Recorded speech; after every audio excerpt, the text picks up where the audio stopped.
The secret affair, the kitchen of sweet surrender, was Rebecca Lane's sanctuary. At 3 in the morning, while the rest of Chicago slept, she worked her magic with butter, sugar, and flour. The scent of vanilla and caramelized chocolate filled the small commercial space she rented in a converted warehouse. At 28, Rebecca had built her pastry business from nothing, surviving on talent, determination, and very little sleep. She was piping delicate rosettes onto a wedding cake when her phone buzzed with a message that made her heart skip. "Still awake? I'm outside." Rebecca wiped her hands on her apron and opened the back door to find Dominic Sterling leaning against his Mercedes, looking impossibly handsome even at this ungodly hour. His dark hair was slightly mussed, his tie loosened, and his gray eyes held that intensity that had captured her 8 months ago.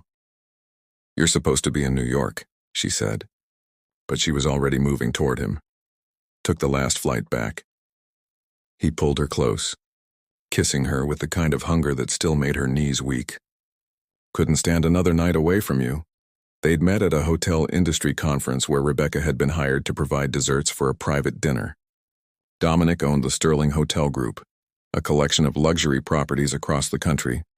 He was everything she wasn't: old money, Ivy League educated, connected to Chicago's most powerful families. She was a scholarship kid from Indiana who'd worked 3 jobs to put herself through culinary school.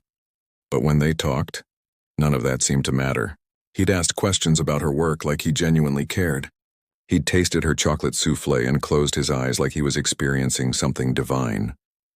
And when he'd asked for her number, Rebecca had given it despite knowing she was probably making a mistake. "Come upstairs," she said now, leading him to the small apartment above her kitchen. It was nothing like his penthouse overlooking Lake Michigan, but Dominic never complained. He said he loved how her space smelled like sugar and possibility. They made love slowly, savoring each other like they always did after time apart.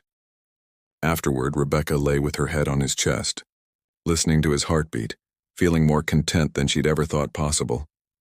"I missed you," she whispered. "Missed you more." His fingers traced lazy patterns on her bare shoulder. 3 days felt like 3 weeks. "You could have told me you were coming back early. I would have actually been prepared. I like surprising you." He kissed the top of her head. "Besides, you're always beautiful. Flower in your hair and all." Rebecca smiled, but something in his tone made her pause. "Dominic, when are we going to stop sneaking around?" She felt him tense slightly. "We've talked about this, Becca. I know. Your family. The business. The complications." She sat up, pulling the sheet around her. "But it's been 8 months. Doesn't that seem like enough time to figure out how to introduce your girlfriend to the world?" Dominic ran a hand through his hair. That gesture she'd learned meant he was uncomfortable. "My father is in the middle of a major acquisition.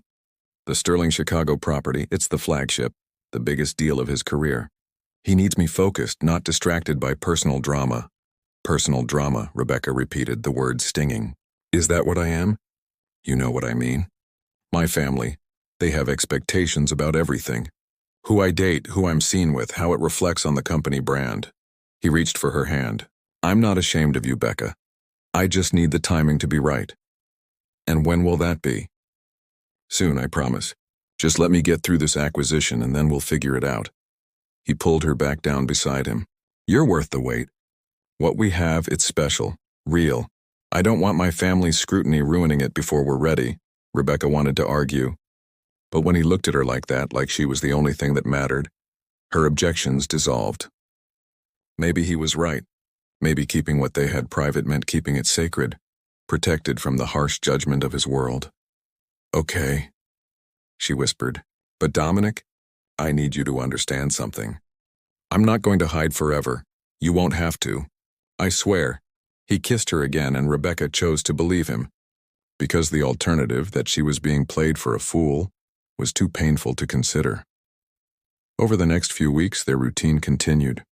Dominic would show up at odd hours, and they'd steal time together in her apartment or occasionally at his penthouse when he was sure no one would see them arriving together.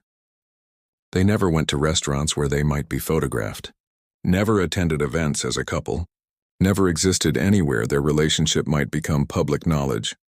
But in private, they built a world. Dominic learned to appreciate her craft, understanding the difference between Swiss meringue and Italian meringue, why butter temperature mattered, how she could tell when something was perfectly baked just by the smell. Rebecca learned about his business pressures, the weight of family legacy, the exhaustion of maintaining an image that never quite fit who he really was. "Sometimes I think about just walking away from all of it," he told her one night as they lay tangled in her sheets, "starting over somewhere nobody knows the Sterling name." "Would you really do that?" Rebecca asked. Dominic was quiet for a long moment. "I don't know. The company, the expectations, it's all I've ever known. But being with you makes me want to try." Those words sustained her through the doubts that crept in during the long hours when she worked alone, when her best friend Priya questioned why she'd never met this mysterious boyfriend, when her mother asked why she always made excuses about holiday visits, when she saw Dominic's picture in the society pages, always surrounded by beautiful women at charity galas she'd never been invited to. "He loves you," Rebecca would tell her reflection in the kitchen's stainless steel refrigerator. "The rest is just noise." But as their 9-month anniversary approached, the noise was getting harder to ignore. Dominic's texts became shorter, his visits less frequent. When they were together, he seemed distracted, checking his phone constantly, taking calls in another room. "Everything okay?" Rebecca asked one evening when he'd stepped out to his car for the 3rd time during dinner. "Fine. Just work stress." But his smile didn't reach his eyes. Rebecca wanted to push, to demand answers, to insist on knowing what was pulling him away from her. But she'd learned that pushing Dominic only made him retreat further. So she smiled and changed the subject and pretended not to notice the distance growing between them, like a chasm she couldn't cross. It wasn't until 2 weeks later, when her business partner mentioned an exciting new catering opportunity, that Rebecca's carefully constructed denial began to crack. "High-profile engagement party at the Sterling Hotel Chicago," Priya said excitedly, showing her the contract. "They specifically requested our dessert menu. This could be huge for us, Becca. The Sterling family's endorsement could make our reputation." Rebecca's hand froze over the croissant dough she was rolling. "The Sterling Hotel? Did they say whose engagement party?" "Some society wedding. Vivian Ashford and—" Priya checked her notes. "Dominic Sterling. Wait, isn't that your boyfriend's last name? Any relation?" The growing distance Rebecca stood in her kitchen, the world tilting sideways. "When is this party?" "Saturday night. 3 days from now." Priya studied her with growing concern. "Becca, what's wrong? You look like you've seen a ghost. I need to make a call." Rebecca pulled off her apron with shaking hands and walked to her apartment, dialing Dominic's number with trembling fingers. It went straight to voicemail. She tried again, and again. On the 4th attempt, she left a message, her voice surprisingly steady. "We need to talk. Call me back immediately." Hours passed with no response. Rebecca sat on her couch staring at her phone, trying to construct an explanation that made sense. Maybe it was a different Dominic Sterling. Maybe it was a business arrangement. Maybe there was a reasonable explanation for why the man she loved was apparently engaged to someone else. But deep down she knew. All those canceled plans, the secrecy, the way he'd always evaded questions about their future. She'd been so desperate to believe in their love that she'd ignored every red flag waving frantically in her face. When Dominic finally called at 2 a.m, Rebecca was still awake, fury and heartbreak warring inside her. "Becca, I'm sorry I missed your calls. I was in meetings all day. Are you engaged to Vivian Ashford?" The silence that followed told her everything. "It's complicated," he finally said. "Stop saying that." Rebecca's voice cracked. "Stop hiding behind that word like it means something. Are you or are you not engaged to another woman?" "Technically, yes, but—" Rebecca hung up. She couldn't listen to his excuses, his justifications, his careful explanations. He called back immediately. She declined. He tried again. She turned off her phone. The next morning, Dominic was waiting outside her kitchen when she arrived. He looked terrible, unshaven, wearing yesterday's clothes, his eyes bloodshot. "Please let me explain," he said. "You have 5 minutes." They stood in the alley behind her business, and Dominic told her what she'd already pieced together. The engagement to Vivian had been arranged by their families when they were teenagers. It was expected, traditional, a merger of 2 hotel empires. He'd tried to break it off multiple times, but his father had threatened to cut him off, to remove him from the company he'd spent his life building. "I was going to tell you," Dominic insisted. "I've beat—" "Does she know about me?" Dominic's hesitation was answer enough. "Get out," Rebecca said, "and don't come back. Becca, please, I get out." He left, but not before placing something on the kitchen steps.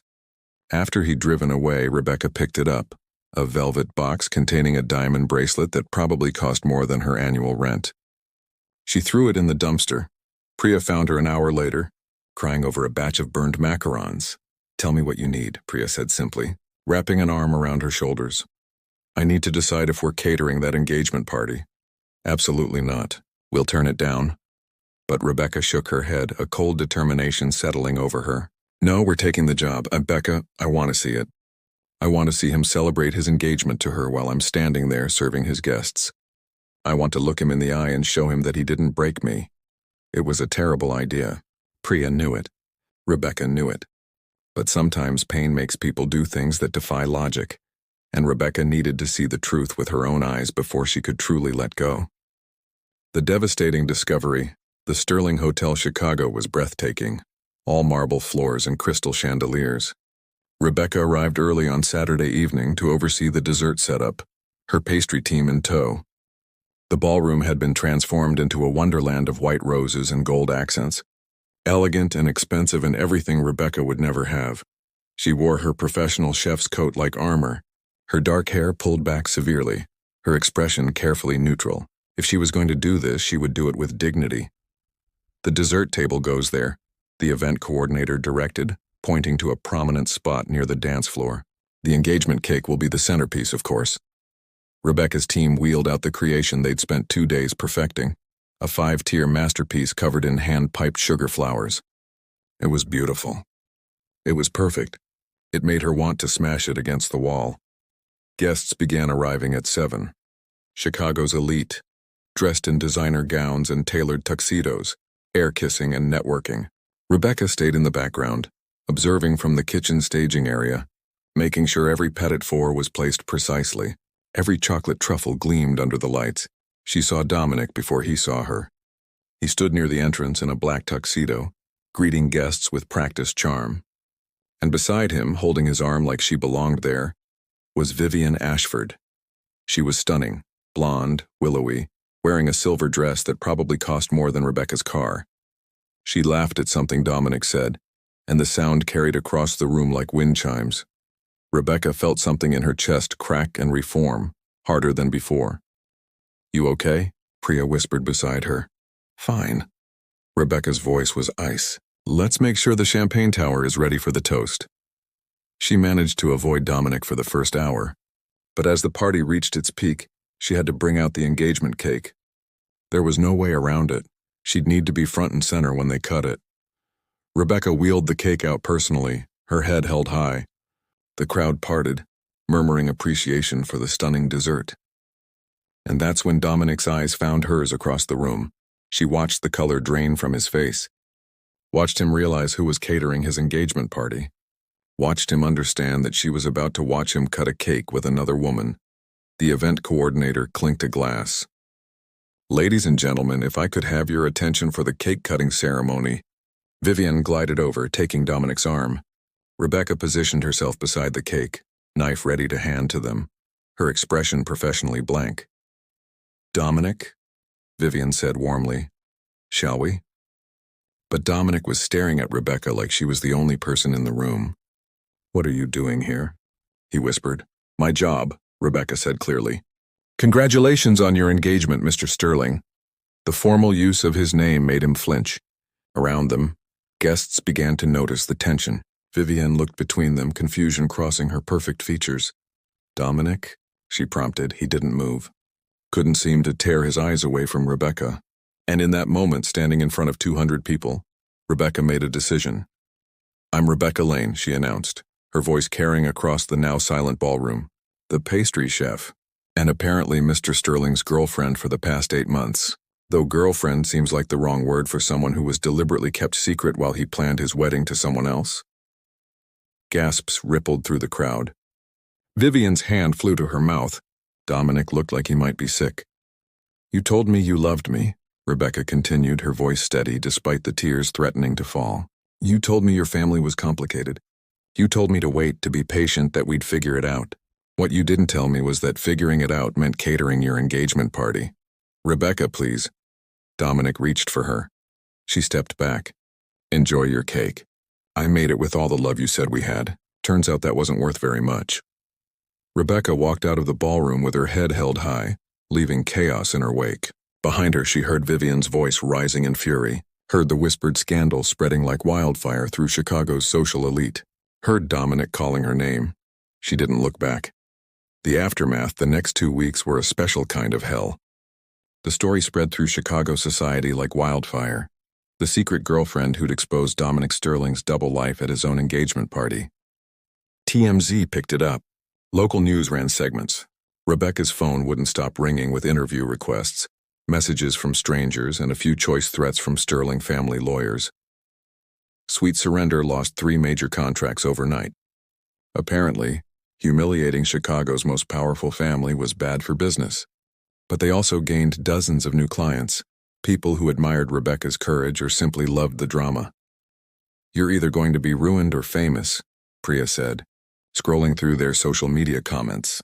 Maybe both. Rebecca focused on work, throwing herself into 18-hour days in the kitchen. Buttercream and fondant didn't lie. Sugar didn't break your heart. Chocolate didn't promise forever and deliver betrayal.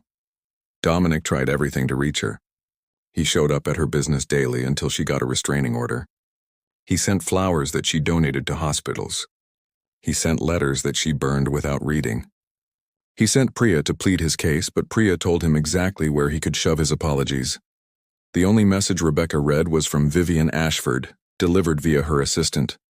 Thank you. You saved me from making the biggest mistake of my life. The engagement is off, obviously. For what it's worth, I believe he did love you. He was just too much of a coward to choose you over his family's approval. That hurt worse than anything. Confirmation that it had been real, and he'd thrown it away anyway. 3 weeks after the engagement party disaster, Rebecca's mother called. There's a man on the news. Says he's stepping down from his family's company to pursue a life aligned with his values. That's your Dominic, isn't it? Rebecca turned on the television to see Dominic at a press conference, looking exhausted but determined. I've spent my life meeting other people's expectations, he was saying. Building a life that looked perfect on paper but felt empty. I hurt someone I loved because I was too afraid to disappoint my family. That ends today. I'm resigning from Sterling Hotel Group to start over on my own terms. Reporters shouted questions. Dominic ignored them all except one.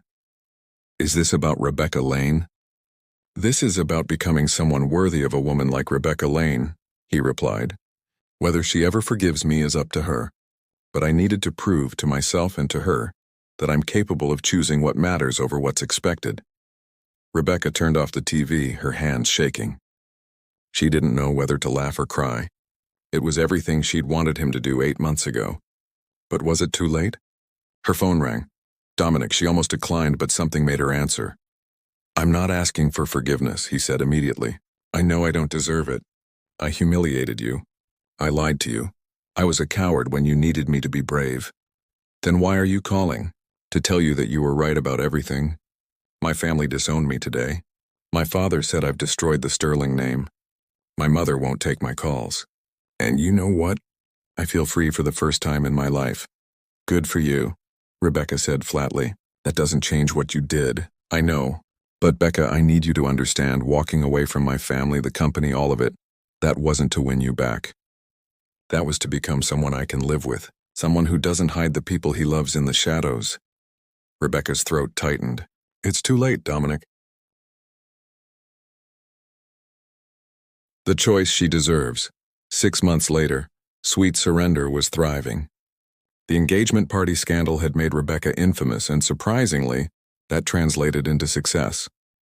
People wanted cakes made by the woman who'd stood up to Chicago's most powerful family. She'd hired 3 new pastry chefs and was negotiating a cookbook deal. She was leaving the kitchen late one evening when she found Dominic waiting outside. He looked different, leaner, harder somehow, but also more alive than she'd ever seen him. Before you call the police, he said, raising his hands, I'm not here to beg. I'm here to show you something. Against her better judgment, Rebecca followed him to a renovated warehouse building a few blocks away. Inside was a beautiful new cafe, Exposed brick, warm lighting, cases ready to be filled with pastries. "What is this?" she asked. "My new business. Sterling Hospitality Consulting. I help small businesses like yours navigate the corporate world without losing their souls."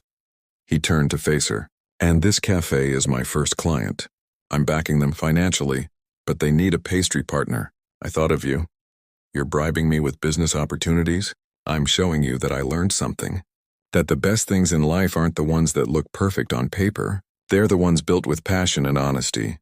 He stepped closer. "You taught me that, Becca.